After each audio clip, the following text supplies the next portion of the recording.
ओम युवा भारत हासी में आपका स्वागत है। चैनल को सब्सक्राइब कर बेल आइकन पर क्लिक करें। आहार विहार सेवी समीक्षकारी विषये स्वसप्तः दाता समः सत्यपरः क्षमावान् आप्तोपसेवी च भवत्यरोगः।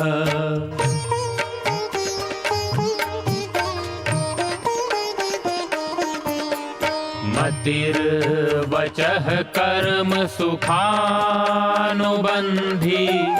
सत्वं विधेयं विशदा च बुद्धिः ज्ञानं तपः तत्परता च योगे यस्यास्ति तं नानुतपन्ति रोगाः।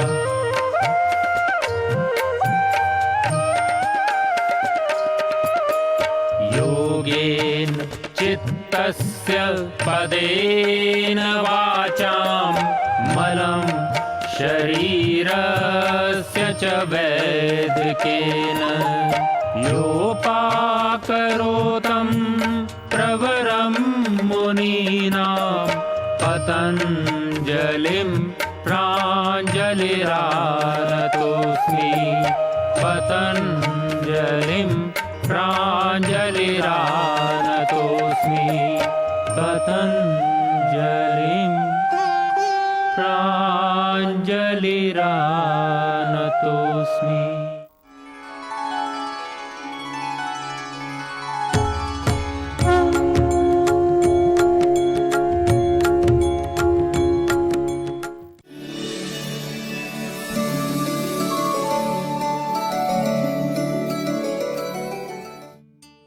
संपूर्ण स्वास्थ्य का विज्ञान एवं दर्शन आयुर्वेद।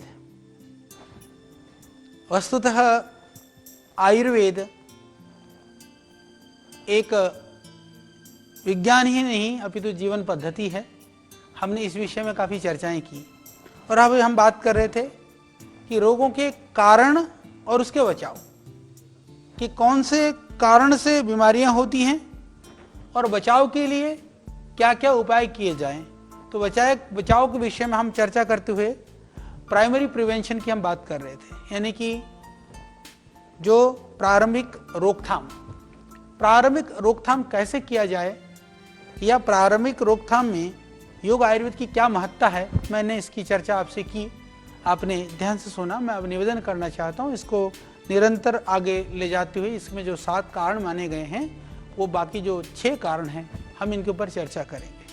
देखिए कि सच बात है कि रोगी ना हो, इस उपायों को करने के लिए हमको ताकत लगानी चाहिए। और मैं आपको इससे पहले इस बात को हमने पूरी ताकत से आपको बताने का प्रयास किया कि रोगी होने के बाद में चिकित्सा करना ये मजबूरी है, रोगी ना हो इसके लिए उपाय करना हमारी बुद्धिमत्ता है।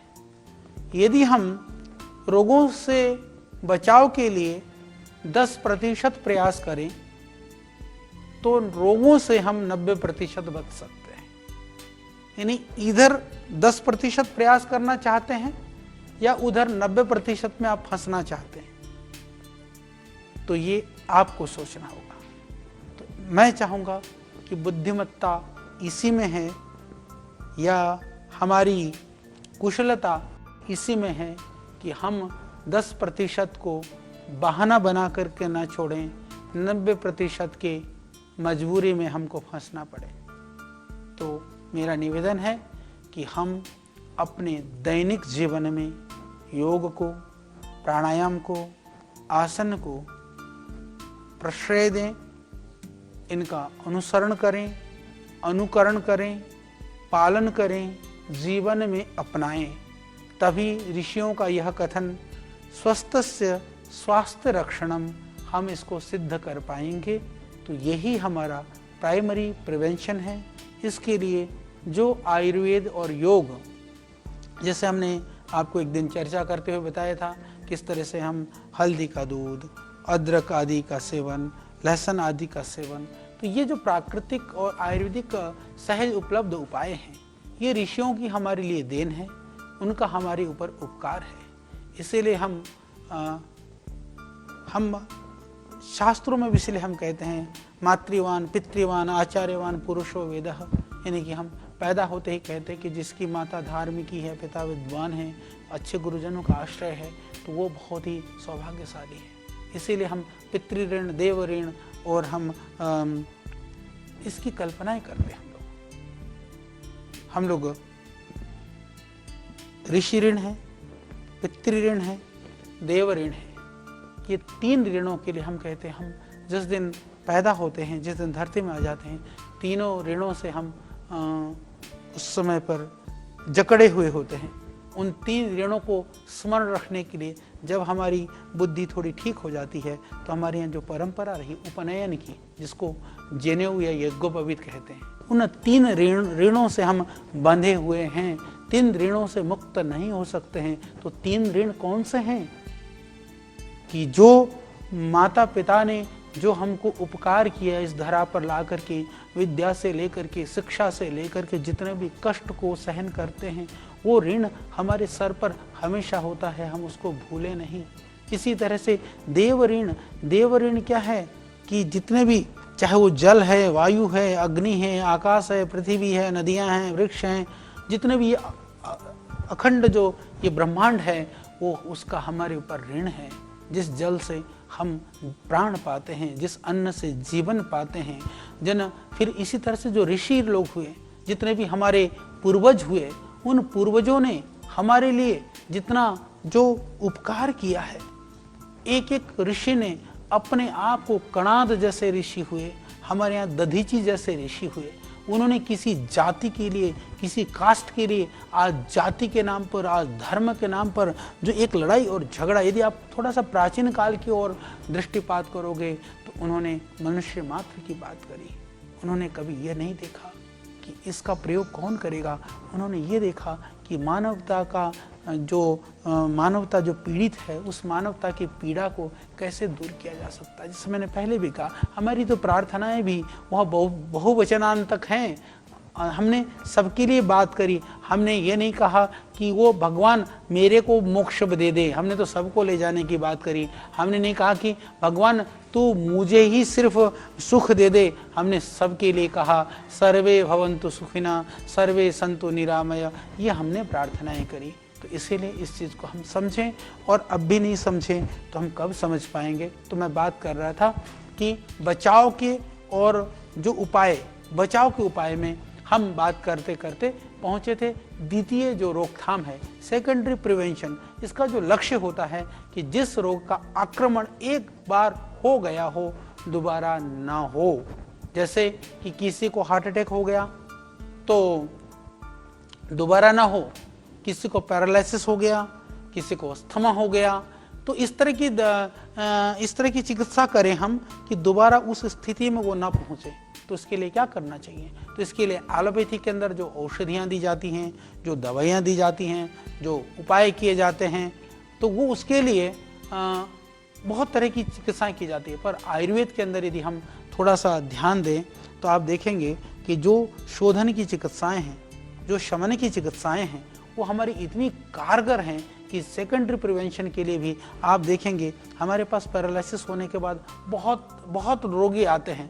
पैरालिसिस होने के बाद में हम लोग यहाँ उनकी पंचकर्मा से चिकित्सा करते हैं। इसी तरह से हार्ट अटैक के बाद में बहुत सारे लोग आते हैं। तो उन सब के लिए जो आयुर्वेदिक है वो अत्यंत कारगर है। तो हार्ट अटैक का जैसे बहुत सारे जो मॉडर्न सिस्टम ने भी 7 कारण गिना है कि हार्ट अटैक के कारण क्या है। कहा कि उच्च रक्तचाप। तो बीपी को कंट्रोल करने के लिए फिर मैं कहूँगा कि औषधि की जगह पर औषधि से बीपी कंट्रोल करोगे तो उसका साइड इफेक्ट भी होगा। यदि आप उसको योग से, प्राणायाम से करोगे तो साइड इफेक्ट भी नहीं होगा, बीपी भी कंट्रोल हो जाएगा। बीपी कंट्रोल होने के साथ में उसकी वजह से जो हार्ट में प्रॉब्लम है वो भी कंट्रोल हो जाएगा। जैसे डायबिटीज़ है, डायबिटीज़ को भी हम लाइफस्टाइल डिजीज मानते हैं। तो यदि आप दवाई खाएंगे डायबिटीज़ के लिए तो जो उसका जो दूसरे कॉम्प्लिकेशंस होंगे बॉडी के अंदर, आपकी किडनी पर इफेक्ट करेगी, आपके हार्ट पर करेगी, आपको दूसरी बीमारियां होंगी। तो यदि आप प्राणायाम करते हैं, योग करते हैं, तो आप डायबिटीज़ को भी रोक पाएंगे। डायबिटीज़ की वजह से होने वाला जो हार्ट अटैक है उसको भी रोक पाएंगे। जैसे हाई कोलेस्ट्रॉल है, प्राणायाम करेंगे, योगासन करेंगे, व्यायाम करेंगे तो आप कोलेस्ट्रॉल को भी रोक पाएंगे। तो कोलेस्ट्रॉल के साथ साथ में आप कोलेस्ट्रॉल से होने वाली जो हार्ट अटैक है उसको भी रोक पाएंगे। कोलेस्ट्रॉल से होने वाले जो दूसरी प्रॉब्लम्स हैं आप उसको भी रोक पाएंगे। तो ये दोनों ही चीज़ें, ये आयुर्वेद और योग एक कई चीज़ों में सहयोग करता है। यानी कि जैसे एलोपैथी की जो केमिकल वाली औषधियाँ होती हैं वो एक जगह पर तो आपको सहयोग करेगा, पर बहुत सारी जगह पर वो असहयोग करता है। फर्क यही है। यानी आयुर्वेद में जैसे मान लीजिए मैं एक चीज़ कहूँ कि जैसे आपने त्रिफला खाया, त्रिफला तो आपने ले लिया, किसके लिए लिया? रात को कब्ज रहता है, सबको पता है कि यदि कब्ज रहता है तो हमको त्रिफला खा लेनी चाहिए, खा लो भाई। पर त्रिफला सिर्फ कब्ज को ही दूर नहीं करता है, त्रिफला आपकी आंख की रोशनी को ठीक करता है, त्रिफला आपकी लीवर को ठीक करता है, त्रिफला आपके डाइजेशन को ठीक करता है, त्रिफला आपके मोटाप को भी ठीक करता है, त्रिफला आपकी स्किन को भी ठीक करता है, त्रिफला आपके एज को भी ठीक करता है, त्रिफला आपके जो मसल्स और जो बॉडी के अंदर यदि मान लीजिए यूरिक एसिड वगैरह बढ़ा हुआ है उसको भी ठीक करता है। यही तो आयुर्वेद की विशेषता है। यानी कि आपने त्रिफले का सेवन तो किया था, त्रिफले का सेवन तो किया था सिर्फ ठीक करने के लिए अपने कब्ज को, कॉन्स्टिपेशन को, पर वो बहुत सारे रोगों को ठीक कर रहा होता है। परंतु यदि एलोपैथिक में आप कुछ मेडिसिन ले लेते हैं तो मान लीजिए आपने डायबिटीज़ के लिए ले ली, पता चला कि और कुछ प्रॉब्लम हो गई। तो इस तरह से जैसे अधिक वेट बढ़ रहा है, वजन बढ़ना भी, और आयुर्वेदिक औषधियों में भी, क्योंकि वो रोग को तो ठीक करती ही करती हैं, साथ में रोग का कारण में भी वो सहयोग करती हैं। तो जैसे जो कारण गिनाए गए, जैसे हार्ट अटैक के लिए जैसे मैंने बताया आपको, तो जैसे मधुमेह हो गया, हाई कोलेस्ट्रॉल हो गया, हाई बीपी हो गया, अधिक वेट होना हो गया, या तंबाकू आदि नशे का जो सेवन करना हो गया, या जो शारीरिक श्रम है उसका जो अभाव हो गया, या वंशानुगत कारण भी जो हेरिडिटी है। बहुत सारे लोग भाई बहन आते हैं हमारे पास, वो कहते हैं आचार्य जी हमारे तो हेरिडिटी में हमको बीपी है, हमको शुगर है, या हमको इस तरह की बीमारियां हैं घर में, हम क्या करें? तो एक और मात्र एक ही उपाय है, एक ही कारण है कि आप योगासन करिए, प्राणायाम करिए, ध्यान करिए, सकारात्मक सोचिए, जीवन के अंदर में उत्साह और आनंद के भाव में रहिए। क्योंकि हम हताश, निराश और निराशा के जीवन को जिएंगे तो कभी भी हम रोगों से मुक्त नहीं हो सकते। यानी जब हम परेशानियों से भी मुक्त होना है तो परेशानियों से परेशान होकर के नहीं, परेशानियों में हम उत्साह से विजय प्राप्त करके कष्ट से मुक्त हो सकते हैं। यही बात रोग के लिए हम इसको समझें। और मैं एक बात यही मैं आपको कहना चाह रहा था कि चाहे वंशानुगत कारण हो, चाहे अन्य शरीरगत कारण हो, तो आधुनिक चिकित्सा पद्धति में मैं मानता हूँ कि बहुत सारी दवाइयाँ भी हैं, कुछ कारणों को हम उसके माध्यम से नियंत्रित भी कर सकते हैं। मैं ऐसा नहीं कहूँगा कि एलोपैथी में कुछ भी नहीं है, बहुत कुछ आप कर सकते हैं। कुछ सीमा तक उनको आप रोगों को रोक सकते हैं, उनकी पुनरावृत्ति को भी रोक सकते हैं। परंतु यदि मैं आयुर्वेद की बात करूं तो मैं कह सकता हूं कि इस दिशा में जो आयुर्वेद जो है बहुत ही दीर्घकालिक, या मैं ये कहूं कि हमको स्थायी सफलता मिल सकती है। यदि आप तुलना करें कि मॉडर्न में और आयुर्वेद में, तो जैसे जहाँ एक्यूट वाली स्थिति है वहाँ पर आप आयुर्वेद एलोपैथिक को आप दे दीजिए, परंतु जहाँ पर यदि आप बहुत लंबे समय तक या दीर्घकालिक या बहुत ही पूरा लाभ देना चाहते हैं तो वहाँ योग और आयुर्वेद का आलम्बन आप ज़रूर ले लें। तो जो सेकेंडरी प्रिवेंशन वाला जो काम है उसके लिए मैं ऐसा मानता हूँ कि यहाँ पर भी योग और आयुर्वेद की भूमिका बहुत बड़ी भूमिका है। हम इसको समझें, और जितने भी जो मॉडर्न सिस्टम से जुड़े हुए जो डॉक्टर बंधु हैं, चिकित्सक हैं, जो मुझको देख रहे हैं या जो आप हमसे जुड़े हैं, मैं उन सबसे भी निवेदन करूंगा कि आग्रह न रखें। देखिए, पैथी कोई चीज़ होती नहीं है, वो तो जब मुंह के अंदर चली जाती है तो बायोकेमिस्ट्री काम करती है। तो पैथी के आग्रह में हम रोगी का हित बाधित ना करें, ये हमको ध्यान रखना बहुत ज़रूरी है।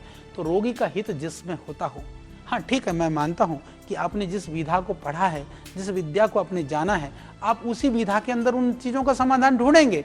पर यह सौभाग्य इस देश का कि हमारे देश के अंदर यदि हमको आयुर्वेद और योग विधा से जुड़ने का सहज और सरल मार्ग मिला हुआ है, तो ये एक अच्छे चिकित्सक का कर्तव्य है कि कि हम उस विधा से भी लोगों को जोड़ें, क्योंकि रोगी अपने आप कई बार कई चीज़ों को नहीं समझता है, वो चिकित्सक को भगवान समझता है। तो भगवान बनना है तो मेरे भाई, तो मेरी जिम्मेदारी ज़्यादा बनती है, आपकी जिम्मेदारी ज़्यादा बनती है। तो मेरा यही निवेदन है। तो उसके बाद फिर हम बात करते हैं, तीसरे नंबर पर आता है नियंत्रण, जिसको हम कंट्रोल बोलते हैं। कंट्रोल की बात करें तो नियंत्रण की यदि मैं बात करूं तो इस क्षेत्र में आयुर्वेद कुछ रोगों के संदर्भ में यदि आयुर्वेद से देखें तो जैसे मॉडर्न वाला बहुत एडवांस है कई चीज़ों में। देखो, जहाँ एलोपैथी की प्रशंसा की बात, एलोपैथी की प्रशंसा की बात नहीं, ये रोग की हित की बात है। मैं बार बार इस बात को, शब्द को मैं दोहराना चाहूँगा। मैं आपको नहीं कहता कि, मैं ये नहीं कहता हूँ कि आप पैथी की बात करें, मैं बात करूँगा कि आप रोगी की हित की बात करें। तो रोगी की यदि हम हित की बात करते हैं, जो कंट्रोल वाला जो काम है उसमें जैसे जितना भी बैक्टीरियल और जो वायरल जो डिजीज़ हैं, जो संक्रमण है विषाणुओं का और जीवाणुओं का, जितने भी जो इन्फेक्शंस हैं, उनमें कंट्रोल में निश्चित रूप से मॉडर्न वाला काफ़ी कारगर है। हम आयुर्वेद की यदि बात करते हैं तो उससे मॉडर्न मेडिकल साइंस आगे है। परंतु फिर मैं उसी बात पर आता हूँ, कंट्रोल करना है आपको रक्तचाप का, आप मॉडर्न से नहीं कर सकते हैं। कंट्रोल करना है डायबिटीज़ को, आप नहीं कर सकते हैं। कंट्रोल करना है कोलेस्ट्रॉल को, आप नहीं कर सकते हैं। कंट्रोल तो हम करेंगे, परंतु कंट्रोल का मतलब ये हुआ कि एक लेवल तक रोकने का, पर कंट्रोल करते हुए भी जो एलोपैथिक या मॉडर्न मेडिसिन है वो कहीं ना कहीं अंदर दुष्प्रभाव कर रही होती हैं शरीर में। कंट्रोल करते हुए भी आयुर्वेद उस शरीर के दुष्प्रभाव को, योग शरीर के दुष्प्रभाव को भी रोक रहा होता है। यानी फिर मैं इस बात को कहूँ, कंट्रोल हम योग से भी कर सकते हैं, कंट्रोल हम आयुर्वेद से भी कर सकते हैं, कंट्रोल हम एलोपैथिक से भी कर सकते हैं। कुछ चीज़ों में योग आयुर्वेद से नहीं कर सकते, वहाँ तो मजबूरी है, बैक्टीरियल और वायरल प्रॉब्लम में, पर बाकी में बीपी में, शुगर में, डायबिटीज में, इसमें कर सकते हैं। परंतु वहाँ कंट्रोल करते हुए एलोपैथिक से आपको साइड इफेक्ट झेलने के लिए तैयार होना पड़ेगा। यहाँ कंट्रोल करते हुए आप क्योर की तरफ बढ़ेंगे। तो चौथा नंबर हमारा आता है, कंट्रोल के बाद में क्योर ही आता है। क्योर को, जिसको हम रोग निर्मूलन कहते हैं, कि हम रोगों को पूरी तरह से समाप्त करें। तो इसमें तो मेरे भाई एलोपैथिक में तो क्षमा करिएगा, क्योर शब्द प्रयोग करना भी अपराध है।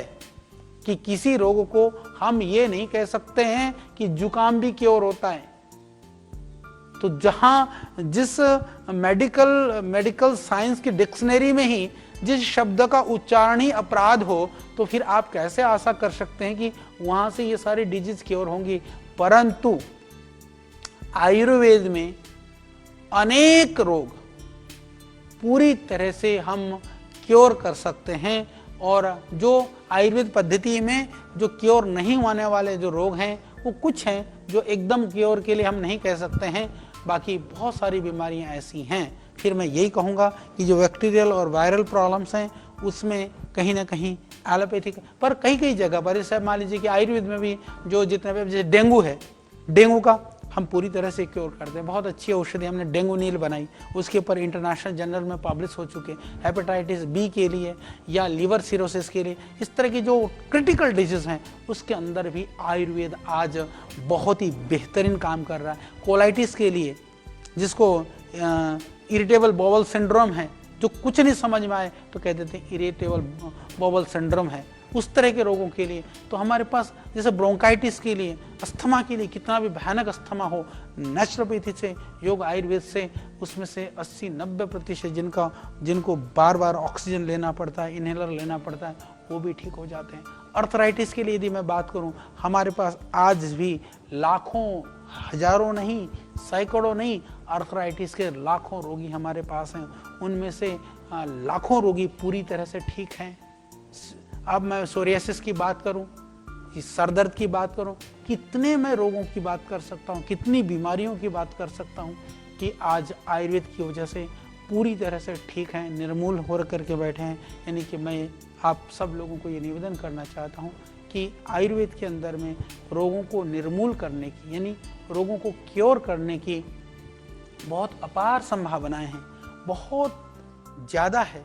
तो हम बेहिचकिचाहट, बिना संकोच के, हाँ मैं मानता हूँ कि आज से पहले, यानी आज से पहले कुछ वर्ष से पहले, ठीक है, एलोपैथी का जब थोड़ा बोलबाला शुरू हुआ, आयुर्वेद में रिसर्च या एविडेंस मेडिसिन के रूप में हम पीछे छुट गए तो लोगों ने बहुत सारे भ्रमों को भी फैलाया है। पर आज आप भ्रम से परे हैं, क्योंकि आज एविडेंस है। आप हमारे पीआरआई को साइट को आप जाइए, उसको साइट को विजिट करिए, उसके अंदर बहुत सारे रिसर्च पेपर हैं, बहुत सारे एविडेंसेस हैं जो हम लोगों ने उसके अंदर डाटा रखा हुआ है। जैसे मैंने बताया कि कोई जानना चाहता है तो हमारा जो PMR सॉफ्टवेयर है उसके अंदर जो हमारे पास पूरा जो 80 लाख से ज़्यादा पेशेंट्स का डेटा है वो आप करके आप देख सकते हैं। तो ये इतने, इससे ज़्यादा हम आपको और क्या एविडेंसेस दे दें। यानी कि हमारे पास पेशेंट्स का डाटा है, हमारे पास प्री क्लिनिकल का डाटा है, हमारे पास क्लिनिकल ट्रायल का डाटा है, हमारे पास इन विवो का डाटा है, हमारे पास इन विट्रो का फैसिलिटीज़ का डाटा है। हम हर लेवल पर काम कर रहे हैं। तो सारी चीज़ जब है, सब कुछ होने के बाद जब हम कह रहे हैं कि बहुत सारे स्थानों पर आयुर्वेद की भूमिका अधिक श्रेष्ठ है, इसके साथ मैं एक बात और कहना चाहता हूं आपको कि आयुर्वेद की भूमिका तो श्रेष्ठ ही है।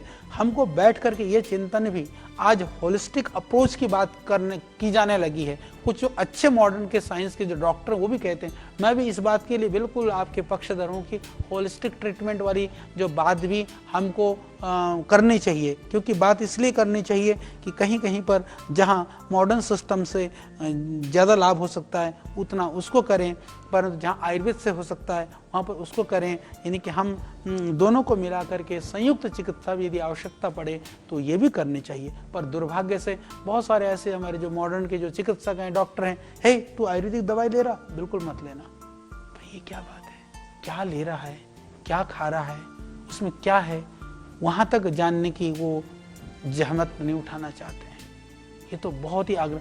आज मैं बात कहना चाहता हूँ, जैसे कोरोना के लिए भी चाइना के अंदर उन्होंने मॉडर्न मेडिसिन के साथ में चाइनीज़ मेडिसिन को उठाया और उससे उनको बहुत लाभ मिला।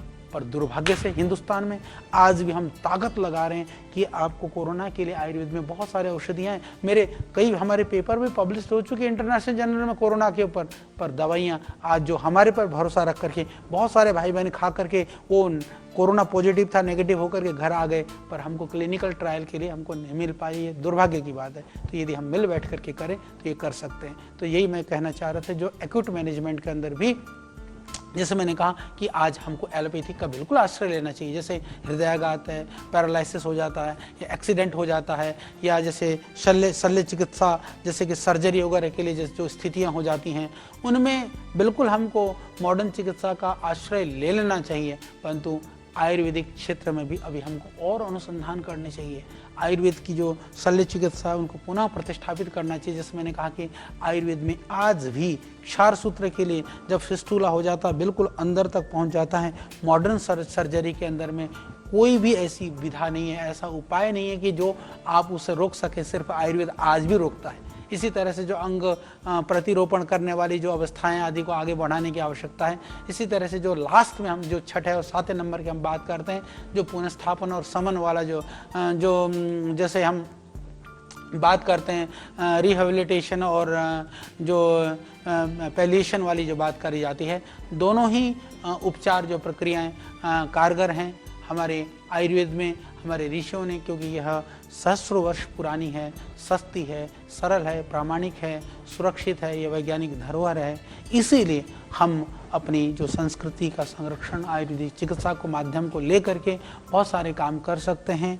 और मैं ये भी निवेदन करना चाहता हूँ कि यदि हम आयुर्वेद को अपनाते हैं तो जीवन में सहजता और प्रकृति के साथ सन्निकटता और प्राचीन उच्च जीवन और मूल्य और आदर्शों का उसके ऊपर रुचि, अभिवृद्धि, मन में शांति और आनंद, उसके साथ साथ में प्राकृतिक पदार्थों का सहज उपलब्धता, ये एक बड़ी चीज़ हमको मिल सकती है। और मैं ये भी कहना चाहता हूँ कि बहुत सारी जो आयुर्वेदिक जड़ी बूटियाँ, औषधियाँ हमारे घर में हैं, आंगन में हैं, बगीचे में हैं, तो इनको प्राप्त करना भी सरल है। और इसके लिए हमको प्रकृति से जुड़ना पड़ता है। जड़ी बूटी चाहिए तो जंगल में जाओ, जड़ी बूटी चाहिए तो खेत में जाओ, जड़ी बूटी चाहिए तो आप हमारे जो आदिवासी हैं, वनवासी हैं, जनजाति हैं, ग्रामीणवासी हैं, उनके पास जाइए। तो उससे हमारी भाईचारा, हमारी प्रेम भी बढ़ेगा, जड़ी बूटियों के प्रति प्रेम बढ़ेगा, वनस्पतियों के प्रति प्रेम बढ़ेगा।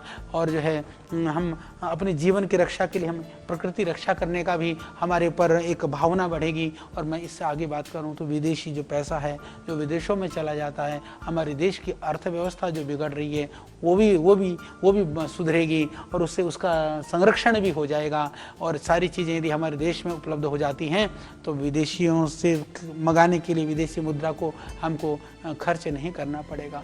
इसीलिए हम आयुर्वेद को बढ़ा करके, जड़ी बूटी आधारित चिकित्सा विधा को बढ़ा करके संपूर्ण विश्व की आर्थिक स्थिति को सुदृढ़ कर सकते हैं और हम पूरी दुनिया के जो स्वास्थ्य के क्षेत्र में हम स्वावलंबी बना सकते हैं।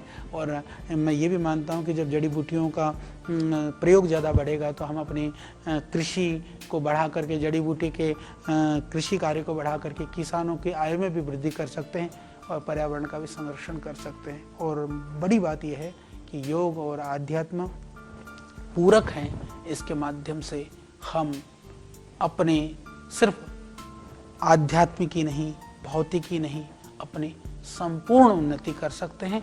तो इसीलिए हम योग और आयुर्वेद के प्रति जुड़ें। और कल फिर मैं आयुर्वेद के नए परंपरा को, नई जानकारियों को लेकर के आपको मैं अन्य विषयों के विषय में बताऊंगा। और आप इस कार्यक्रम से जुड़िए, हमसे जुड़िए और आयुर्वेद की गहराइयों को, रहस्यों को सरल भाषा में बड़े आनंद के साथ आप जानिए। कल तक के लिए प्रणाम। ऋषियों के ज्ञान से लेकर प्रकृति के वरदान तक, आयु के विज्ञान से लेकर आयुर्वेद के सिद्धांत तक, प्राचीन चिकित्सा पद्धति के हर पहलू का प्रासंगिक विवेचन। ऋषिकल श्रद्धेय आचार्य बालकृष्ण जी द्वारा सरल भाषा में स्वरचित सृजन, हिंदी, अंग्रेजी सहित विश्व के 70 से अधिक भाषाओं में लाखों की संख्या में प्रकाशित बेस्ट सेलर अद्वितीय ग्रंथ आयुर्वेद सिद्धांत रहस्य आज ही करना है। आयुर्वेद से स्वस्थ जीवन का